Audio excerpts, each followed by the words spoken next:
We're just going to do some meal planning. This is not the actual cook.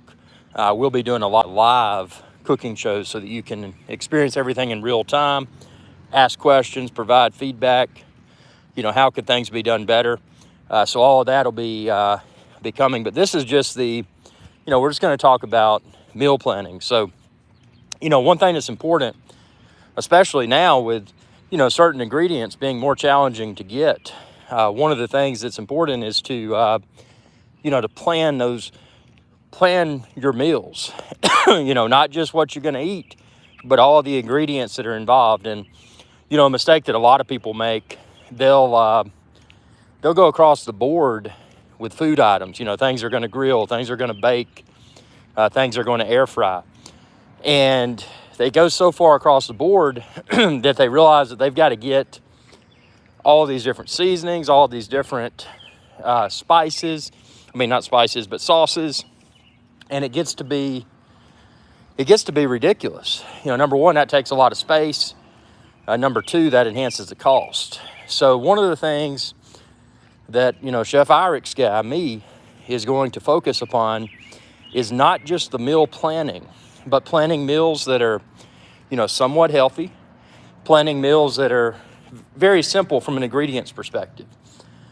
And meals where a lot of those meals, a lot of the side items and seasonings and vegetables and all of that are shared among the various dishes. And that's important because, what you can do is get a bunch of meat, get a bunch of vegetables, and then you just got to plan, and something else that a lot of people, because I don't like to go out to eat that much because number one, it's expensive. And number two, I'm not in control of everything. So, for that reason, I love to cook and I love to meal plan. And, I'm kind of fat. I'm walking right now, man. But, if I wasn't a little bit fat, I wouldn't enjoy eating because I'd be skinny. And that would just suggest, hey, dude, you don't eat enough. I eat a ton. So, yeah, the meal planning is important.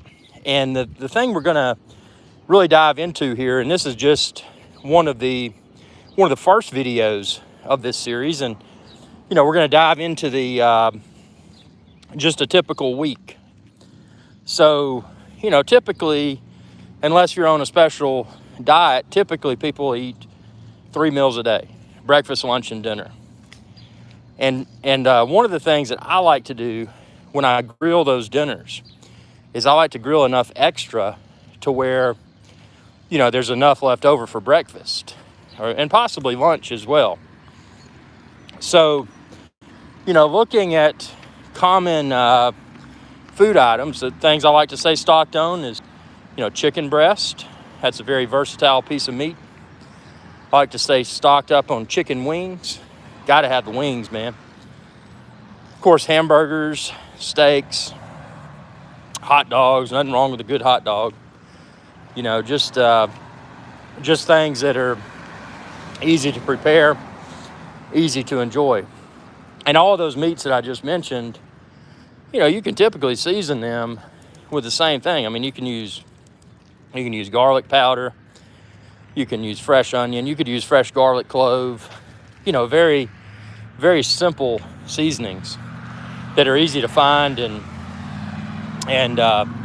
again, depending upon whether you want fresh garlic or if you're okay with garlic powder. I mean, if you want to keep it simple and stock up, one of the some of the core seasonings that everybody should have. I mean, you need to have sea salt. Don't use iodized salt. Use sea salt. It's not expensive. You can find it on my website, but it's just such a better and fresher tasting salt. And don't use pepper. The pepper that you get that's in the the little metal things that you shake out, and it's tiny little flakes. That pepper's no good, man. Get you some proper peppercorns, Tilla cherry peppercorns. Those are always really good. There's a bunch of different peppercorn varieties you can get. They're not all the black Tilla cherry peppercorns. There's there's other types of peppercorn blends you can get. That's perfectly acceptable. you'll need a pepper meal. And what that does is, you ever go into a restaurant, they're like, do you want pepper on your salad, sir? And you're like, yes. And then I always throw in a disclaimer, yes, I like a lot of pepper. So they stand there for about 30 or 40 seconds grinding that pepper meal because I love fresh pepper. But you'll need that pepper meal. So if you've got peppercorns, a pepper meal, sea salt, garlic powder. Now keep in mind, I did not say garlic salt. Why? Well, most of your garlic salts have iodized salt in with them. Don't want that. Garlic powder is just the garlic powder. And then I can blend that with my sea salt and have just a better quality garlic salt, if I want to add the saltiness. So that's, that's something to be aware of. Now, ultimately, when you're dealing with a fresh garlic clove, that's going to be so much better than garlic powder. But I'm just talking about this because these are core ingredients that you should have in your pantry. So, just to recap, salt, pepper, garlic. And not just salt, pepper, and garlic. That's sea salt. That's fresh peppercorns. And that's garlic powder in your pantry. So that's those 3 ingredients right there, man. Those are going to get you, even if you don't have anything else but a piece of meat or some vegetables. If you don't have anything else, you can make something tasty with that. Those are the 3 core seasonings for almost anything. Vegetables, meats, seafood. Those can make things happen. The other essential ingredient that you should always keep in your refrigerator is butter. A lot of people are like, man, we don't want butter. Butter makes you fat. Well, it can. Anything can. The fact of the matter is you need butter because butter can be used on baked potatoes. Butter, you throw it in your skillet when you're frying up from some sausage patties or bacon. Butter is so important. The other thing that's important, and I try to use it a lot more than butter because it may be a little bit healthier, and that's olive oil. Now, the olive oil that I get, and you can find it on my website, I buy these big containers of it because I use a lot of olive oil. And that's, butter and olive oil for most situations can be used interchangeably. There are certain situations where you may not want to use olive oil, and that's, for example, when I bake a potato. I'll bake the potato, I will roll the potato in olive oil. I will roll the olive oil. I will, then put fresh sea salt on it and wrap it tightly in foil to bake the potato. But when I eat the potato, I cut open the potato and I put butter on it. I wouldn't put olive oil on the potato. Some people may, but to me, that's just, that's a situation where butter and olive oil are both needed. So, so those are core ingredients. Obviously, you need a great grill. And the thing with a grill, you don't have to get the most expensive grill. Dude, I've been around the block. I've had expensive grills. I've had cheap grills. I've had grills where I went too cheap and they just weren't good. And I've had grills that I bought that were nice and then I upgraded. Like I just did. Check out my videos with the Weber, the old Weber I've had. I've had it for several years. Holds up like a boss. But I replaced the grill grates with cast iron grill grates. So it's going to leave, more professional looking sear marks on my steaks, on my chicken. Just really make the difference between, a great grilling experience and a professional grilling experience. Not just for the cook, but for the people eating. So, that's a grill is an essential item, a quality grill. Again, doesn't have to be expensive, but with a grill and an air fryer, that's a somewhat, and it's been out for a few years now, but air fryers are still a somewhat new piece of technology. And, fads come and go. We've all seen it. All these different types of appliances that, people would buy and put on their kitchen countertops and they'd use them for a few days and they'd never use them again. We've all seen fads come and go. But air fryer is not a fad. It is something I use several times a week. You know, everything from cheese sticks to fish sticks to fried shrimp to fish, not fried, but just fish with olive oil on it. Homemade steak fries, chicken wings, you know, you name it, the list goes on. An air fryer nowadays is definitely an essential item. And, you know, there's some ovens or ranges, you might call it, if you're from across the pond, that have integrated air fryers, and I haven't tried those. The one I use, and, you know, subscribe to this channel and check out the air fry with IrixGuy video playlist, and you can see all my air frying videos and the air fryer like I use. But yeah, air fryer, totally essential, because I mean, you can do so much with it. And the one like I use, I keep it on the countertop all the time because I use it so frequently. But, you know, you could store it in your kitchen cabinet or whatever if you needed to. But if you're doing that, you're probably not using it enough. You're like me, you're going to want it out and available at all times. So yeah, air fryer is pretty essential.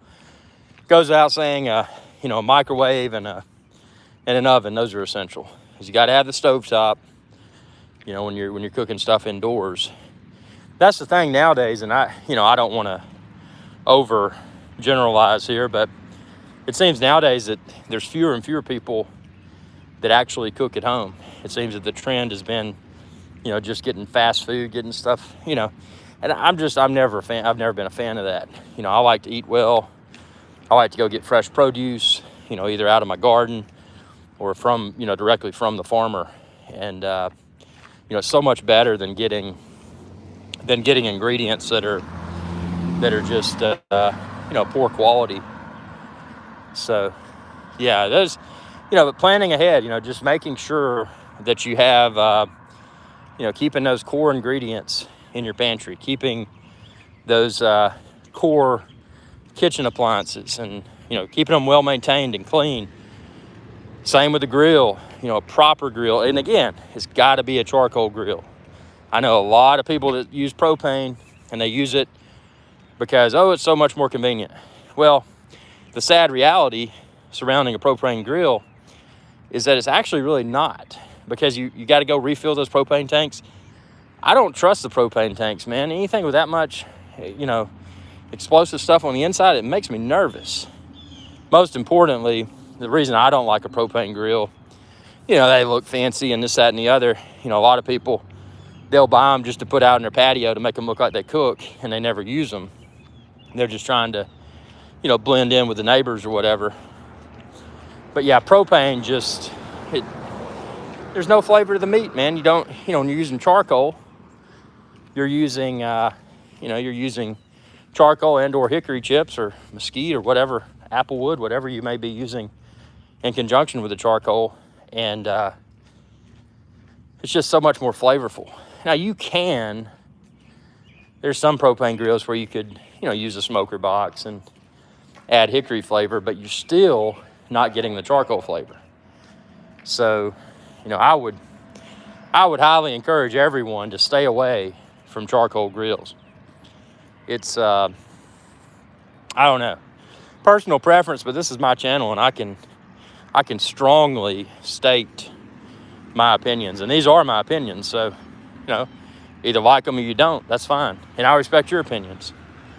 Why would you use a propane grill instead of a charcoal grill? Man, people just litter. Look at this, man. Walking through an abandoned parking lot. Face mask. I'll be ready for these face masks to go away. It's stupid. So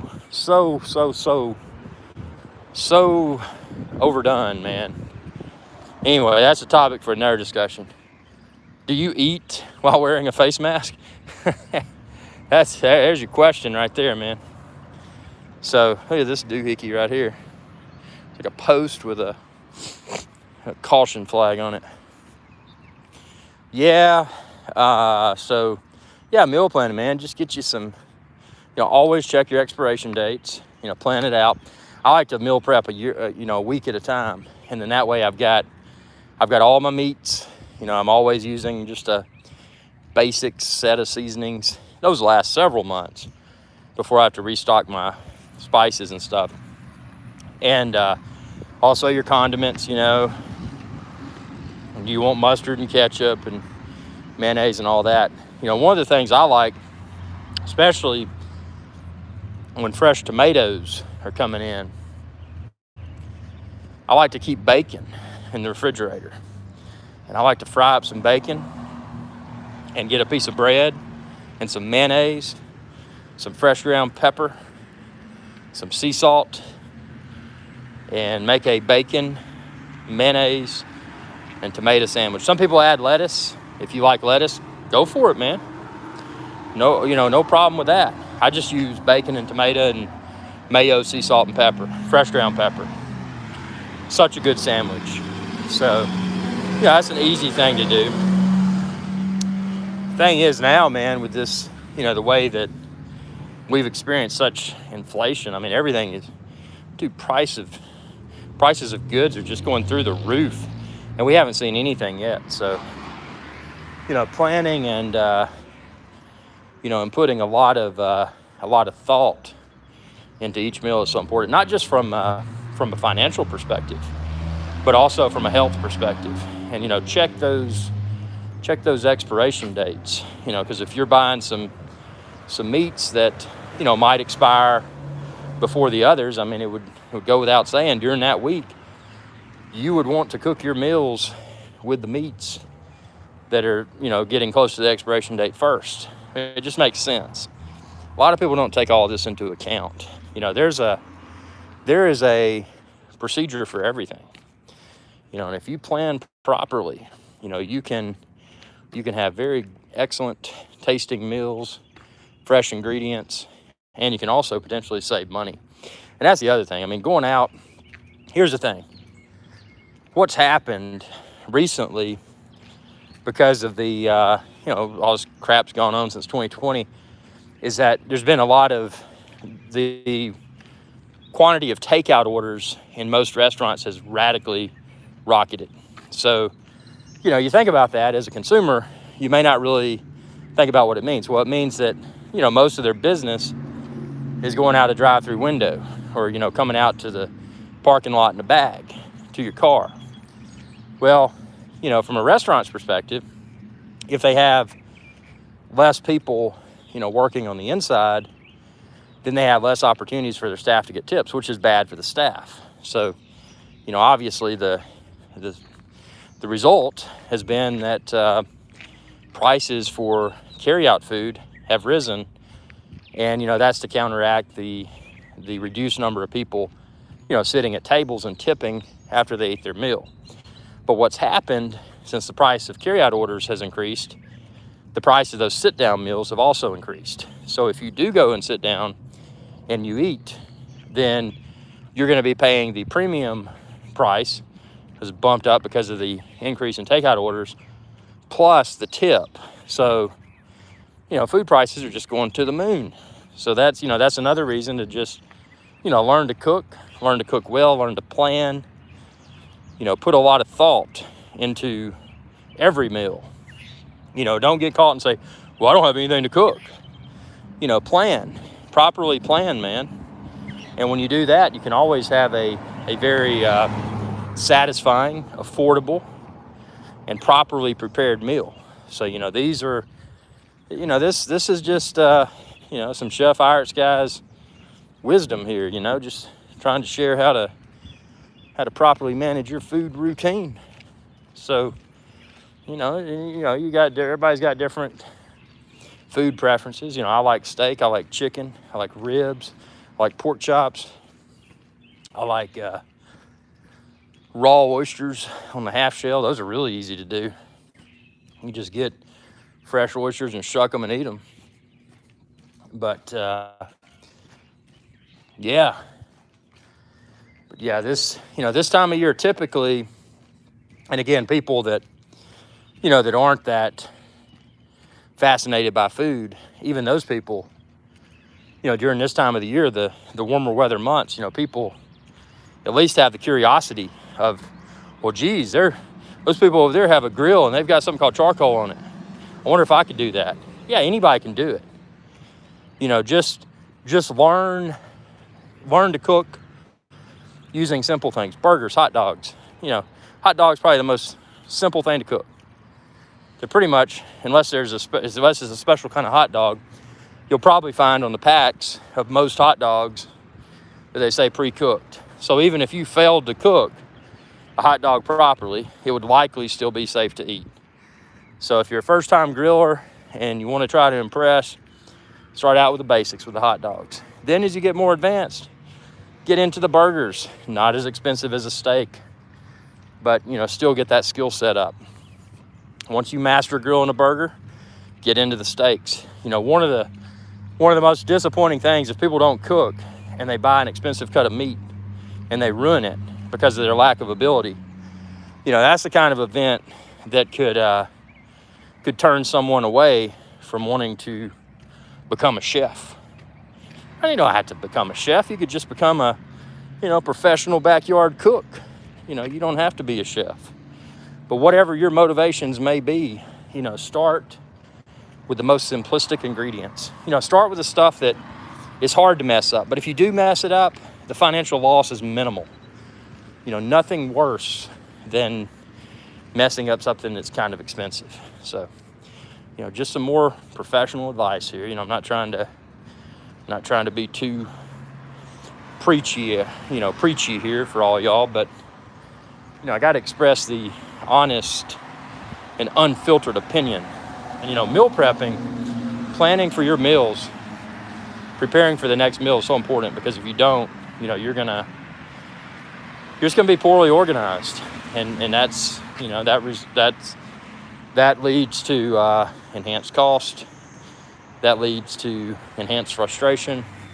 But if you just plan ahead, I mean, you know, just know what's next, or prepare for what's next, and you'll be a happier chef. So yeah, I want to share a lot of these food videos. I've gotten a lot of great questions and comments from y'all. You know, one of the things I'm going to start doing more of that I've kind of neglected recently, I haven't done enough seafood. You know, and I want to have a lot of how to grill seafood, how to cook seafood, that, you know, those sorts of videos, because I haven't done those yet, and that's something I need to do more of. Now you can check out, and this was in Bermuda. I was in St. George's on the eastern end of Bermuda, and went out in a boat and caught a mahi and some wahoo. Brought the mahi back, cooked it up on a Viking stove. So that was pretty cool. That was very seafood centric, but yeah, keep those questions coming, man. And you know, I definitely encourage all of y'all, not just y'all, but your friends, everybody you know, subscribe to my channel, because Chef IrixGuy is really fighting to break through the 100,000 subscriber mark as quickly as possible. I think right now, I'm close to 83,000 subscribers, which is closer to 100,000, but it's still not there. So, you know, it's your viewership, your support, your comments, you know, liking my videos, sharing my videos. You know, when you're out and about and talking about recipes, like, don't just tell somebody how to do it. Send them a link to my video and say, hey man, if you don't mind, subscribe to his channel. You know, it's just, you know, simple acts of kindness like that can help a channel grow. So, you know, it's always an honor for me to be able to share these videos and respond to your questions and post video responses when I can, you know, when there's something that I'm familiar with and can post a response. You know, that's the stuff that matters. You know, that's the stuff that, you know, that keeps things churning here on IrixGuy's Adventure channel. You know, being an independent YouTube channel, as I've mentioned before, is not easy. You know, this is not just casually post a video here and there. Now, this is definitely an adventure, and it's, you know, an adventure that requires everyone's support, and it's, you know, it's deeply appreciated. So, you know, everybody's tuned in, watching this live stream. That's awesome. You know, that's a great way to support this channel. And, you know, again, if you're if you're shopping for anything, check out my website, IrixGuy.com. I've got links to everything from cameras to TVs to drones to food ingredients to cooking items like grills and electric smokers, and you got it. I mean, it's my goal to be the channel, for every type of adventure. And that's not just food. That's not just travel. That's not just drones. Anything can be an adventure if one chooses to make it an adventure. So always remember that. And that's the important stuff. My focus, man, is food, just because I've always been a cook. And it just felt natural to to bring the Chef Irix guy to the bring him into the spotlight on YouTube. Why do this stuff if you don't take the time to share those adventures, share those tips and tricks with others? I mean, if a lot of people do that, they stick to themselves and they don't share their knowledge. They don't share their experiences. But, my philosophy is, there's someone that's probably, not just someone, but probably a large group of people that are wondering the same thing. And this isn't food related, but one example, and this was a year or so ago now, check out the video. And it was a situation I encountered. I was trying to plug in my electric charcoal starter outdoors, and my power outlet didn't work. Well, I started looking around. Again, not an electrician, always hire an electrician to do that sort of stuff. But I started looking around and I discovered that, regardless of which power outlet I used, if it was an outdoor power outlet, none of them worked. So I looked around and I found a reset button on one of the power plugs that was in the garage. And what that reset button did, boom, it made all of the outdoor power outlets, including the power outlet that was being used for my electric charcoal starter, it enabled all of those power outlets to function again. So, a lot of people would have done that and be like, oh, that's great. No. When I did that, I filmed the video, I explained it step by step, and shared with the world. That video has started to blow up. During Christmas season, people were plugging in their Christmas lights. They don't work. What's up? Well, it's not the lights in those situations. It's the power outlet. And, just because I was, cooking and trying to start my electric charcoal lighter and it wouldn't work, there's people that are using Christmas lights outdoors. So I saw a big spike during the holiday season, and a lot of thank yous. Hey, man, thanks for saving me frustration, this, that, and the other. I'm like, no problem. That's what this channel's about. And anything can be an adventure, just like that. And other video, my boat engine won't start. That video, man, I filmed that many years ago, and it was a real situation. Boat engine wouldn't start. What do I do? If you're out on the lake, you're out on the ocean, and you try to crank her up and she won't start, it can be very bad, depending upon where you are.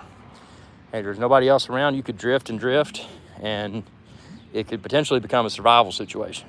So, when I had, in one of my boats, I had the problems, I made sure that I just had a checklist going. Well, this, it wouldn't start because of this, or it wouldn't start because of that. And I would retain a checklist of all of those breaks and fixes. And then what I did, I compiled it into a video. Nothing, you watch the video, it's not intended to be like fancy and artistic or anything like that. It's just factual. It's like, okay, well, this is what happened, this is what I did. That video's blown up. Now, there are some videos where I put a lot of production quality into, and that's the color correction and the transitions and the soundtrack and that sort of stuff. Those videos, a lot of them do really well too. Some of them don't. And what I found is that regardless of the production quality, a lot of times, most all the time, at least from my experience, regardless of production quality, the content often always trumps the production quality. And I'm not saying make it unwatchable, but you know what I've found is that most of the time, location's so important. You know, check out Captain IrixGuy. Captain IrixGuy is a boat captain. You know, I'm Chef IrixGuy and I'm Captain IrixGuy. But one of my favorite places to sail to that's SAIL, not SELL. One of my favorite sailing destinations is Joost Van Dyke. And Joost Van Dyke is the home of Soggy Dollar Bar and a bunch of other cool places. And if you check out my Joost Van Dyke videos, Soggy Dollar Bar videos, you will see an enormous amount of views. So again, I think location trumps production quality. Production quality in those is good, but a lot of it is linked to the location. So I hope y'all remember this. Again, I'm Chef IrixGuy. Appreciate your viewership. Y'all have a good day.